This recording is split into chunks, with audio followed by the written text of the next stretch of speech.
కొంతమంది ఎదుటి వాళ్ళ మీద ఈర్ష్యతో వాళ్ళ నోటికి ఏదస్తే అది అని పడేస్తారు. కానీ ఆ ఎదుటి వ్యక్తి తను చెయ్యని తప్పుకు మీరన్న మాటలకి తను ఎంత బాధపడుతుందో ఆ క్షణం ఆ బాధను భరించిన తనకి మాత్రమే తెలుస్తుంది.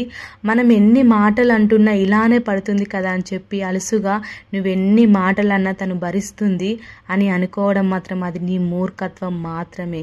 ప్రతి కుక్కకి ఒక రోజు అన్నట్లుగా తనకంటూ ఒక రోజు ఆ దేవుడు ఇవ్వకనే పోతాడా?